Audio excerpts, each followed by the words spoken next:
Dr. Min Soo-jin rubbed her tired eyes and stared at the screen again. The strange signal had been coming through for 3 hours now, and it made no sense. She worked at Kepler Station, far out on the edge of human space where almost nothing happened. Most days, she just listened to empty space and filed boring reports. But this signal was different. It used quantum encryption that should not exist. No one in the galaxy was supposed to have this technology, except for a few military groups. The signal was also damaged, broken into pieces like someone had torn up a letter and scattered it in the wind. "Captain Park," she called across the communication center. "You need to see this." Captain Park Jae-won walked over to her station. He was a calm man who had run Kepler Station for 5 years. Nothing usually surprised him. But when he looked at the screen, his eyebrows went up. "What am I looking at, Dr. Min?" "A distress call that should not be here. The encryption signature says it was meant for the Vrexian military command. But a solar flare must have scattered it across subspace. Part of it ended up reaching us instead." Park nodded slowly. The Vrexians were known across the galaxy as soldiers for hire. They were good fighters, but they only cared about money. If someone was calling them for help, the situation had to be very bad. "Can you decode it?" "I'm trying, but I need Lee Hee-rim." From the language department. "This uses translation protocols I've never seen before." 20 minutes later, Lee Hee-rim arrived at the communication center. She was the best language expert on the station, able to speak 12 different alien languages. She took one look at the screen and frowned. "This is Thessian script," she said, "but it's mixed with Vrexian military codes. Someone was trying very hard to make sure the right people got this message." For the next 4 hours, the 3 humans worked together to decode the broken signal. Slowly, a terrible story began to appear on their screens. The message was from something called the Thessian Collective. Lee explained that Thessians were peaceful crystal beings who lived in harmony on their homeworld. They never fought wars and spent their time growing beautiful crystal gardens. But now they were dying. "The Korthak Empire has been bombing their world for 6 months," Lee translated. "They're asking the Vrexians to come help them fight. They're offering to pay with rare crystals from their gardens." Captain Park felt sick as he read the translation. The Korthak Empire was known for being cruel. They would attack peaceful worlds, kill most of the people, and make the survivors into slaves. If they were attacking the Thessians, it would end in complete destruction. "Can we send a reply back to them?" Park asked. Dr. Min shook her head. "The original signal path was destroyed by the solar flare. We have no way to reach them. And the Vrexians never got the message in the first place, so they don't know. The Thessians need help." "How long ago was this sent?" "Based on the quantum signatures, about 3 weeks ago." Park closed his eyes. 3 weeks was a long time in a war. The Thessians might already be dead. But even if they were still alive, human military policy was very clear. Earth did not interfere in alien wars. It was too dangerous and could start bigger conflicts. But as Park looked at the translation on the screen, he thought about the crystal beings who had never hurt anyone. He thought about them watching their beautiful gardens burn while they waited for help that would never come. "Sir?" Dr. Min asked. "What do we do?" Park was quiet for a long time. Then he walked to his command station and opened a secure channel to Earth Defense Command. The message he sent was very short. Just a few words that would change everything. But first, he called his communications team together. "I want you to keep monitoring that signal pathway," he told them. "If any more pieces of the Thessian message come through, I want to know immediately. And I want you to try every method you can think of to send a signal back to them." "Sir," Lee said carefully, "even if we could contact them, what would we tell them? Humans don't fight in alien wars."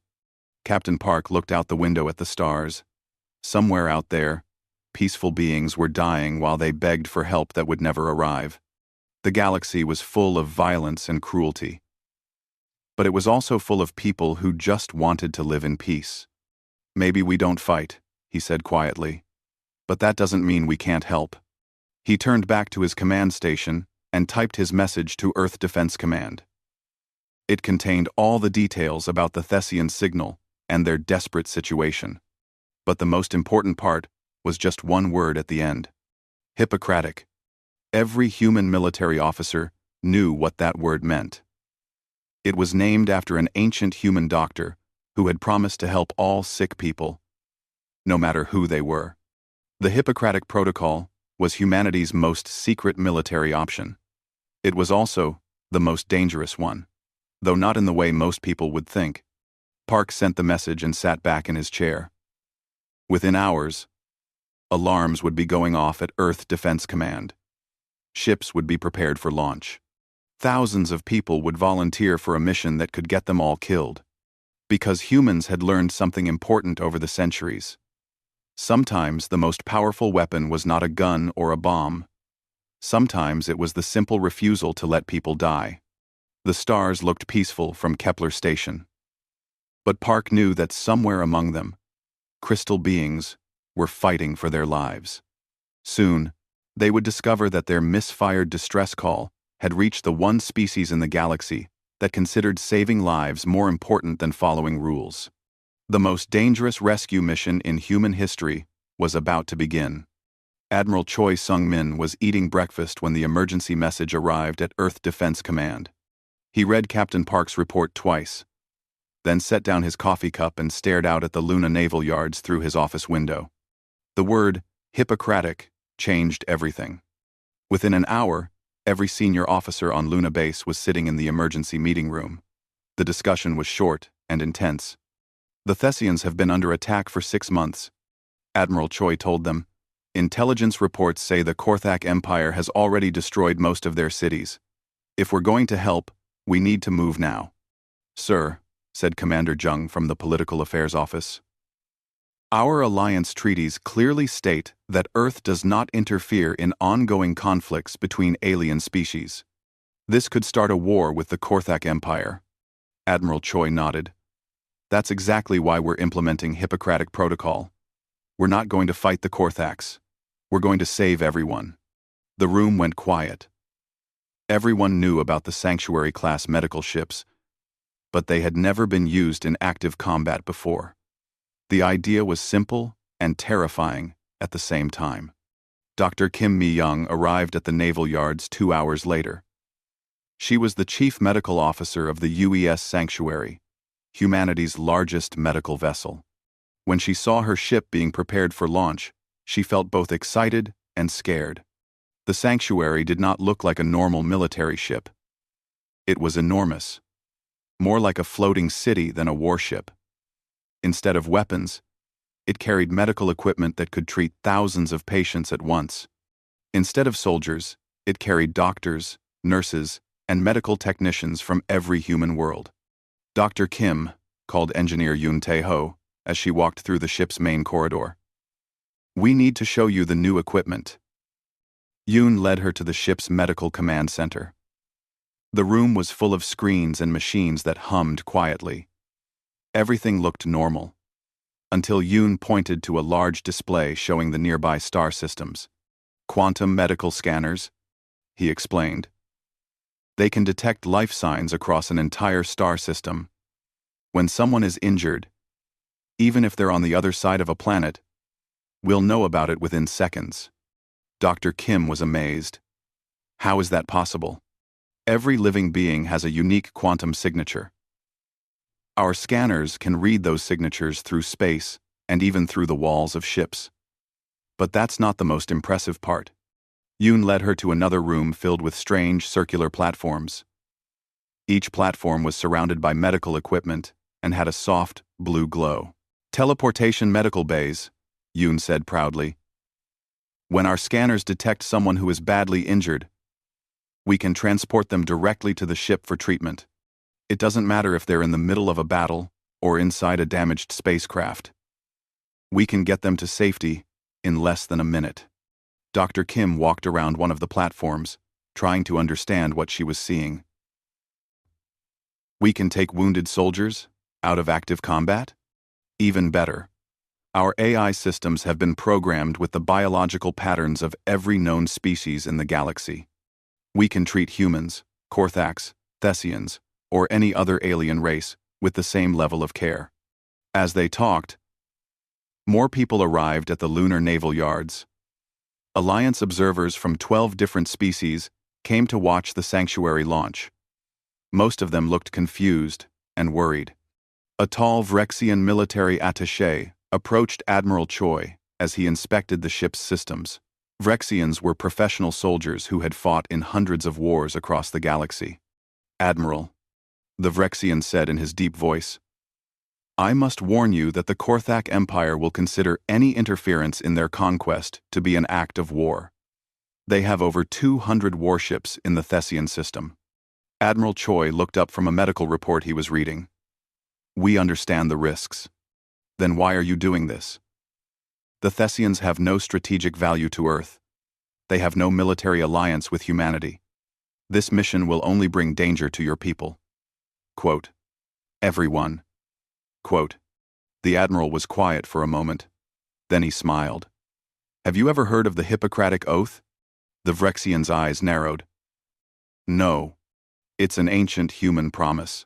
Doctors swear to help sick people and to never cause harm. We've decided to apply that idea to warfare." "I do not understand." Admiral Choi pointed to the sanctuary, where hundreds of human medical personnel were loading supplies and equipment. "We're not going to fight the Korthax. We're going to save their wounded soldiers. We're going to save everyone." The Vrexian stared at him like he was speaking a foreign language. "You will heal your enemies? We will heal everyone who needs healing. Korthak? Thessian. It doesn't matter. Our medical teams will treat all wounded equally." Other alien observers gathered around to listen. A Zephyrian diplomat spoke up. "But this will make warfare impossible. How can soldiers fight when they know their enemies will save their lives?" "That's exactly the point," Admiral Choi said. "We've learned something important over the centuries. The most effective way to end a war is not to win it. It's to make it impossible to continue." The alien observers looked at each other with expressions of shock and confusion. None of their species had ever tried to end wars by healing everyone involved. As the sanctuary prepared for launch, Dr. Kim walked through the medical bays one more time.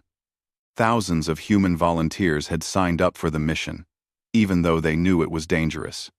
Doctors, nurses, technicians, and support staff from across human space had come together for one purpose. She stopped at a window and looked out at Earth. Her homeworld looked peaceful and blue in the distance. Soon, she would be traveling to a war zone, where both sides would see her as an enemy. The Thessians would want military help, not medical aid. The Korthax would see her ship as a threat to their conquest. But Dr. Kim had taken the Hippocratic Oath when she became a doctor. She had promised to save lives, no matter whose lives they were. If that meant treating wounded Korthax soldiers right next to injured Thessian defenders, that's what she would do. The launch sequence began as alarms sounded throughout the naval yards.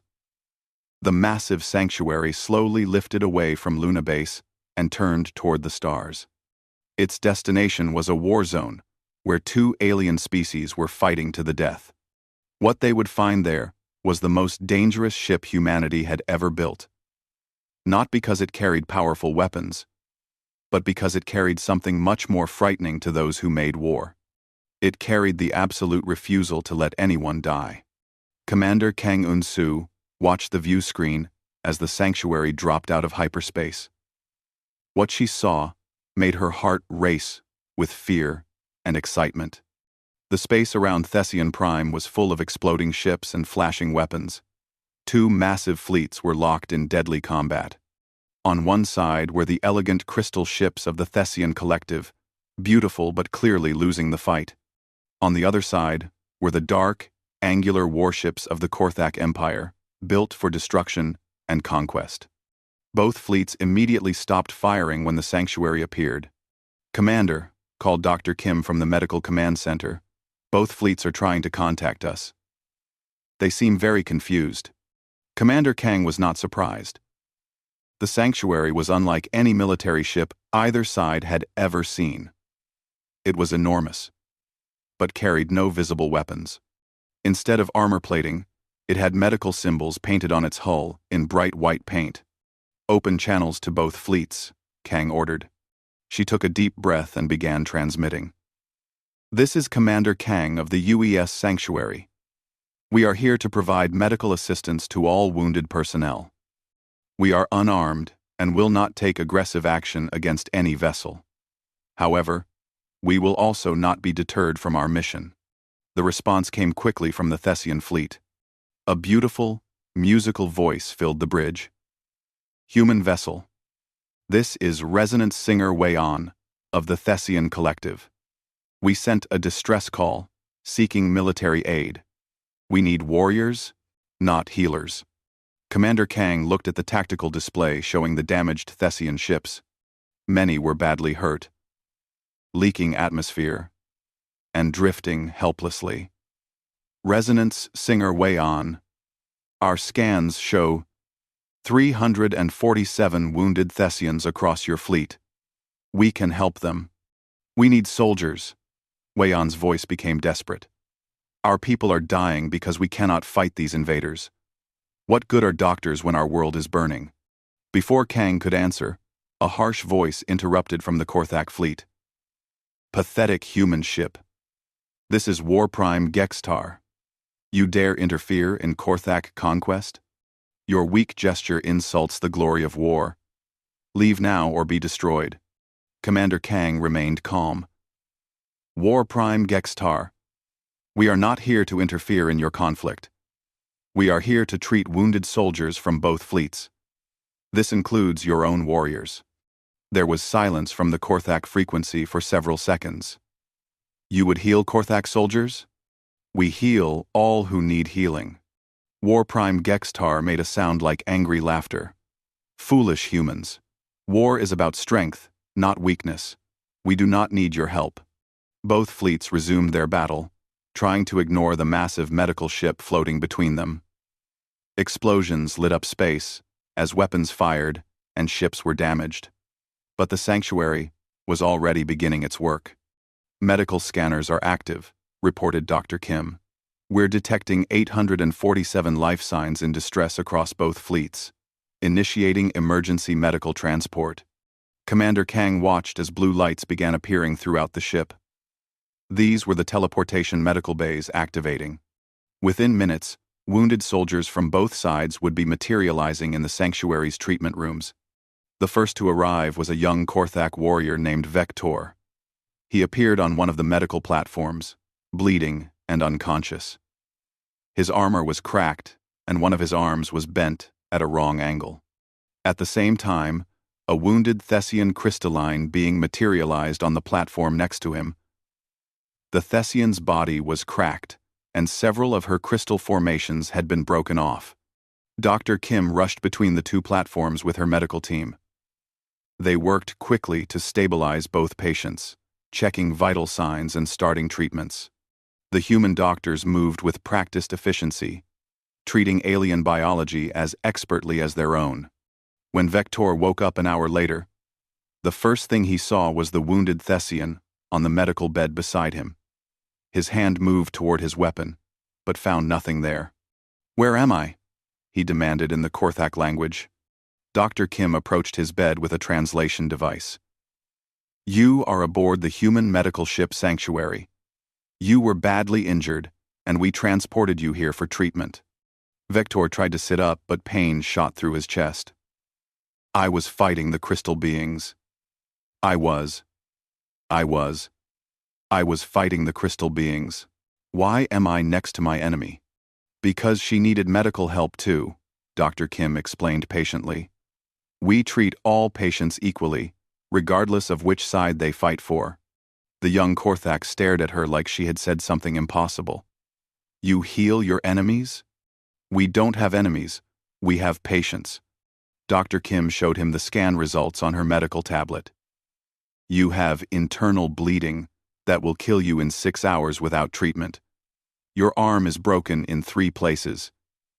You also have a concussion. Vector looked confused and angry. Return me to my ship. I must continue fighting. I'm sorry, but that's not possible.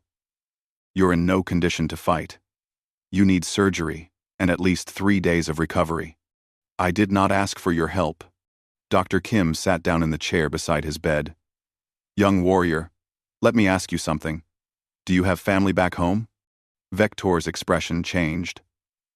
I have a younger sister. She is only 12 years old. Would you like to see her again? Of course. Then let us heal you. Because if you return to battle now, you will die, and she will never see her brother again. Redder, I more her a brother. I more crossed of her. I more her a brother. Letter her a brother.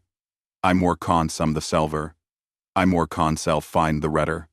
I more consel find the redder. Meanwhile, on both fleets, commanders were dealing with something they had never experienced before.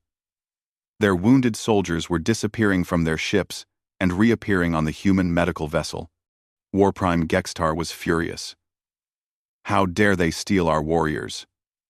Gexes. But when he tried to contact the missing soldiers, they reported that they were being treated for injuries that would have killed them. The humans were not holding them prisoner. They were saving their lives. Resonance, Singer Wayon was equally confused. Her people had always believed that healing was more important than fighting. But she needed warriors, not patients in a medical bay. Why do the humans do this? She asked her advisors. They gain nothing from healing our enemies. Her oldest advisor, a crystal being named Moreth, spoke slowly. They gain nothing, so they cannot be accused of taking sides. As the hours passed, more wounded soldiers from both fleets were transported to the sanctuary. The medical bays filled with Korthax and Thessians lying side by side, all receiving the same expert care from human doctors. Something strange began to happen. The battle in space continued. Korthak warriors hesitated before firing on Thessian ships, knowing that any wounded enemies would be taken to the same medical bay where their own comrades were being treated. Thessian defenders found themselves looking at the human medical ship with wonder and confusion. These aliens had traveled across the galaxy, not to fight, but to save everyone. Commander Kang stood on the bridge, watching the battle continue around them. The sanctuary remained untouched, protected by something more powerful than shields or armor. Both fleets were beginning to understand that attacking a medical ship would be seen as a terrible crime across the galaxy. But more importantly, both sides were starting to question what they were fighting for. How could you wage war against an enemy when peaceful aliens were risking their lives to save wounded soldiers from both sides? The most dangerous weapon humanity had ever deployed was not a gun or a bomb. It was the simple act of treating everyone equally when they needed help. And it was already changing the war in ways no one had expected. Dr. Shinju He had been working for 20 hours straight, but she could not stop.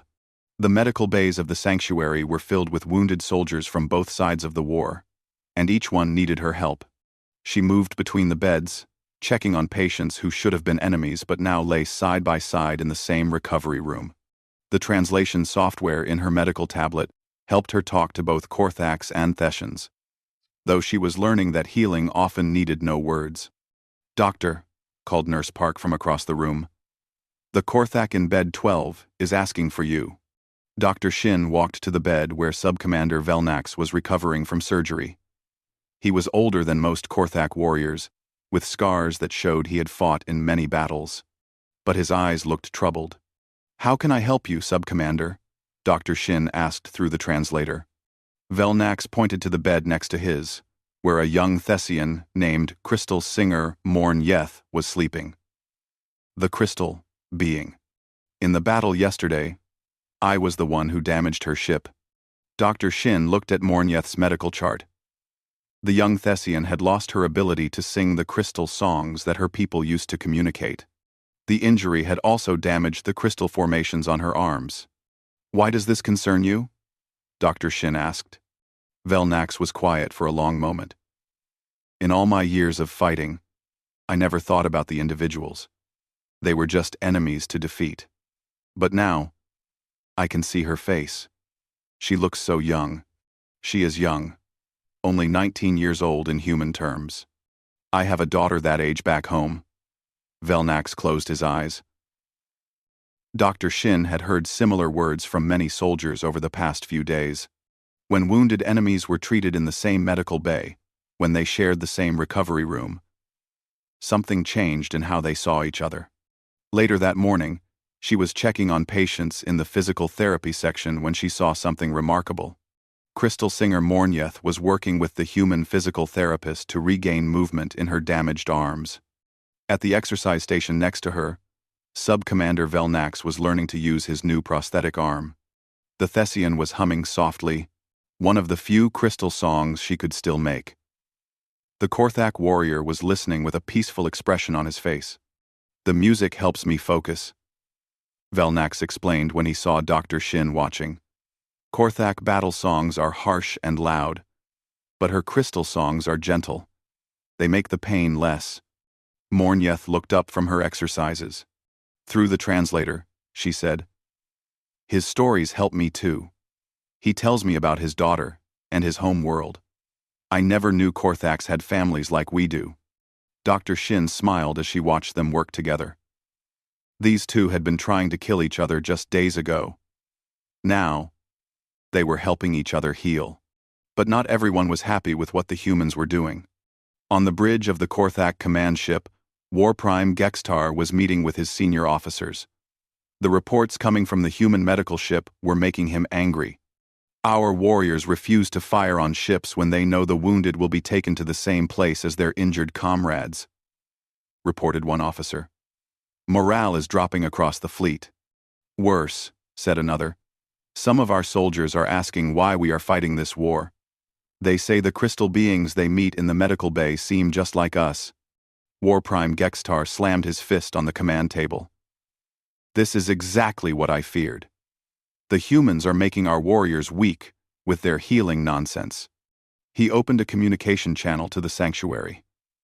"Human medical ship, this is War Prime Gextar. Your interference in this conflict has gone too far. Choose a side, or I will destroy your vessel." Dr. Kim Mi-young responded from the sanctuary's medical command center. "War Prime, we have chosen a side. We have chosen the side of life. In the past 3 days, we have saved 127 Korthak soldiers who would have died without treatment. I did not ask you to save them, but their families did. Every time we save a Korthak warrior, we send a message to their family saying they are alive and healing. Would you like me to show you the responses we have received?" Dr. Kim activated the ship's main view screen and began displaying messages from Korthak families. Mothers thanking the humans for saving their sons. Children asking when their fathers would come home. Wives expressing gratitude for keeping their husbands alive. War Prime Gextar stared at the screen in silence. He had never thought about the families waiting at home. "This proves nothing," he said finally. "War requires sacrifice." "Perhaps," Dr. Kim replied. "But let me show you something else." The view screen changed to display medical scans and data. "Sub-Commander Velnax, one of your officers, came to us with severe injuries. During his treatment, our medical scans detected something interesting. The screen showed detailed biological data that made several Korthak officers gasp. Your people are not naturally aggressive, Doctor, Kim continued. The scans show that most Korthak soldiers have been affected by a biological agent that increases anger and reduces empathy. It appears to be some kind of plague or disease. War Prime Gextar felt cold fear in his stomach. That is impossible. Our medical computers have analyzed the biological patterns of every Korthak patient we have treated. The evidence is clear. Your entire species has been infected with something that makes you more violent and less able to feel compassion for others. Dr. Kim paused to let this information sink in. We believe this plague is why your empire began expanding across the galaxy. You were not conquering other worlds because you wanted to. You were conquering them because the disease made you need to fight.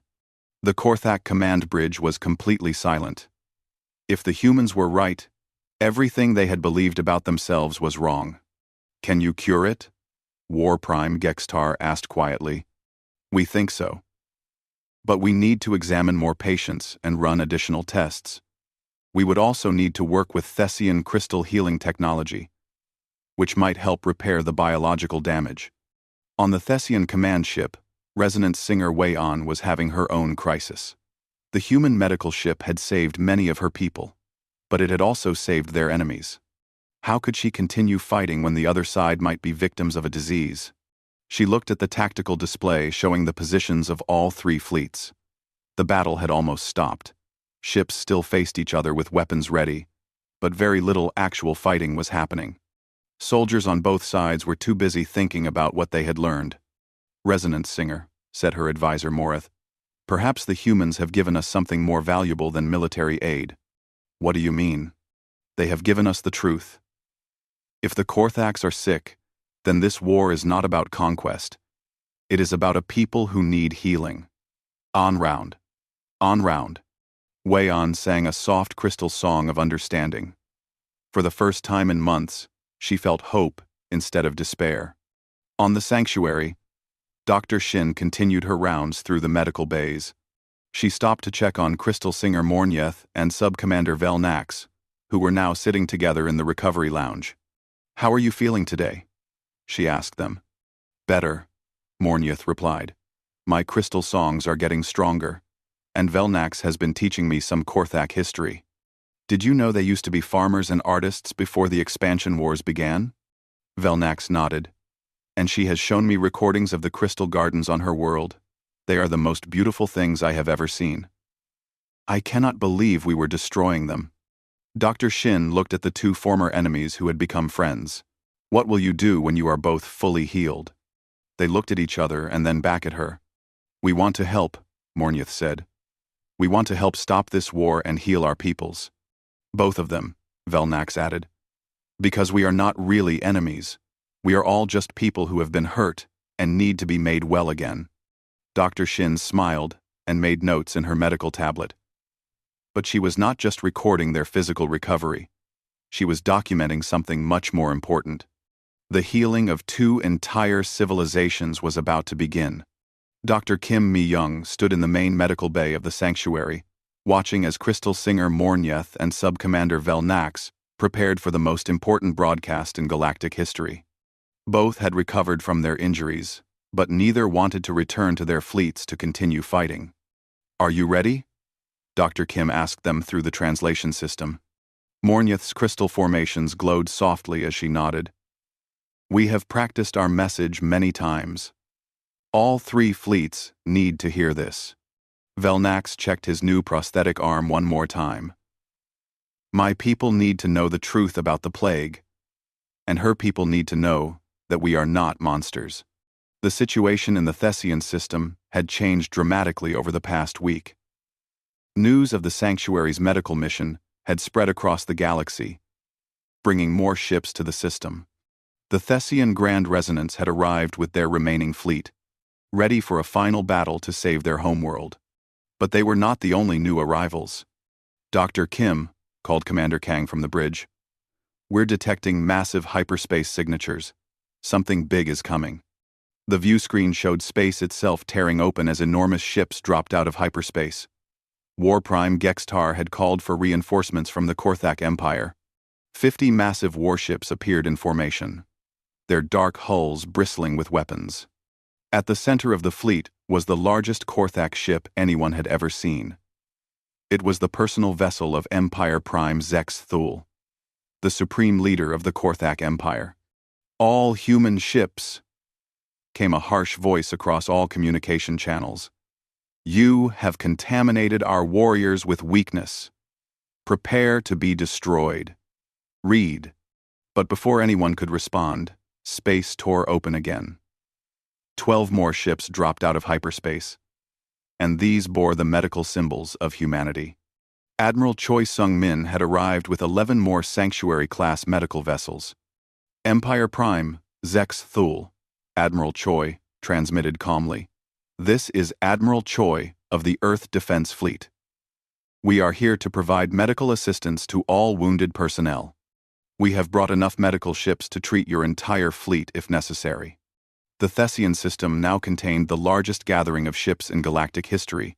3 massive fleets faced each other, while 12 human medical vessels floated between them, ready to heal anyone who needed help. Dr. Kim, Admiral Choi continued on a secure channel. We received your medical reports about the Korthak plague. Our scientists have been working on a cure. Dr. Kim felt hope rise in her chest. Have they been successful? Preliminary tests are very promising. We can treat the biological agent, but we need Thessian crystal healing technology to repair the long-term damage to Korthak brain chemistry. The Thessians would help? Resonance singer Wei-On has already agreed to provide crystal healing specialists. But first, we need to convince Empire Prime Zex Thul to accept treatment. On the bridge of his massive warship, Empire Prime Zex Thul was staring at the screens showing thousands of human medical personnel preparing for the largest healing operation in galactic history. He had come here to crush the humans who dared interfere with Korthak conquest. Instead, he found them offering to cure a disease he did not know his people had. This is impossible, he said to his advisors. Korthaks are naturally superior warriors. We do not have diseases that make us weak. His chief medical officer, a nervous Korthak named Dr. Thexul, cleared his throat. Empire Prime, I have been reviewing the human medical data. Their evidence is very convincing. Explain. The biological agent they detected affects the brain areas that control empathy and emotional regulation. It makes individuals more aggressive and less able to form social bonds. This would explain why our expansion began suddenly 3 generations ago. Empire Prime Zex Thul was quiet for a long time. If this is true, then everything we have built is based on sickness, not strength. Yes, Empire Prime. But the humans say they can cure it. Before Zex Thul could respond, his communication officer interrupted. Empire Prime. We are receiving a joint broadcast from the human medical ship. It is being transmitted by one of our own soldiers and a Thessian crystal singer. Put it on the main screen. The image that appeared showed Sub-Commander Velnax standing next to crystal singer Mornyeth in the Sanctuary's medical bay. Both looked directly into the camera, with calm, determined expressions. My fellow Korthaks, Velnax began. My name is Sub-Commander Velnax of the Conquest Fleet. 3 weeks ago, I was shot down during a battle with the Thessians. I expected to die, but the humans saved my life. He gestured to Mornyeth beside him. This is Crystal Singer Mornyeth. I damaged her ship and caused her injuries. By rights, she should hate me. But when we were recovering together, I learned something important. Mornyeth's crystal formations began to glow as she spoke. People of both our worlds, we have been fighting a war that should never have happened. The Korthaks are not evil conquerors. They are sick, infected with a plague that makes them unable to feel compassion. And the Thessians are not weak victims, Velnax continued. They are peaceful people who love beauty and harmony. They never wanted to fight us. They just wanted to protect their families. Together, they stepped closer to the camera. The humans have offered to cure the plague that has made our peoples enemies. But first, we must stop trying to kill each other. The broadcast continued for several more minutes as the 2 former enemies shared their experiences.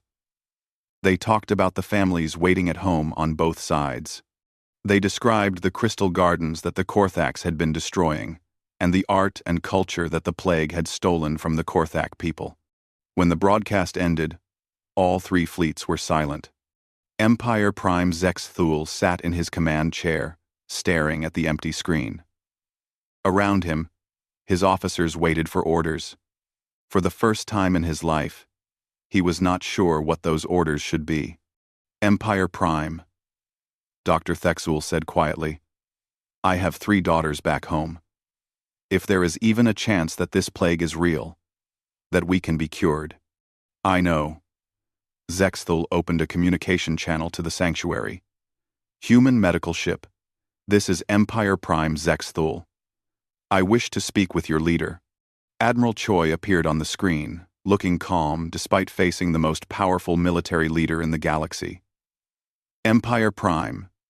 How can we help you? You claim you can cure my people of this plague. What do you want in return? We want you to stop attacking peaceful worlds. We want you to enter into medical cooperation agreements with the species you have harmed. And we want you to help us establish the first interspecies medical alliance. Zexthul was surprised. That is all? You do not want territory or resources or tribute. We want to end the suffering caused by this war. All of it. On both sides. For the next hour, negotiations took place between all 3 fleets, while thousands of medical personnel waited to begin the largest healing operation in galactic history. The Thessians offered their crystal healing technology. The Korthax agreed to cease their expansion and provide reparations to damaged worlds. The humans coordinated medical treatment that would cure not just the plague, but the trauma and hatred it had caused. The agreement that was finally signed became known as the Sanctuary Accords. For the first time in galactic history, a peace treaty was negotiated in a hospital ward between former patients who had become friends. 6 months later, Dr. Kim Mi-young stood on the bridge of the sanctuary as it prepared to leave the Thessian system. The war was over. But their work was just beginning. Dr. Kim called her communication officer. We're receiving a priority message from Earth Defense Command. She read the message and smiled. 47 other species had requested sanctuary-class medical interventions in their conflicts. Humanity had become the galaxy's most feared military force by refusing to fight. Instead, they ended wars by making them impossible to continue. Through the view screen, she could see Thessian crystal gardens growing again on the surface of their homeworld. Korthak agricultural ships were helping to replant the areas that had been damaged. Former enemies were working together to heal their worlds and their peoples. Crystal Singer, Mornyeth, and Subcommander Velnax had both joined the Interspecies Medical Alliance. They traveled together to other war zones, sharing their story and proving that enemies could become friends when they were healed together. The Misfired SOS that had started everything was now remembered as the most important signal ever sent. Not because it called for help, but because it reached the one species in the galaxy that believed healing was more powerful than fighting. As the sanctuary jumped to hyperspace, heading toward their next mission, Dr. Kim thought about the lesson they had taught the galaxy. Sometimes, the most dangerous weapon was not a gun, or a bomb, or a warship.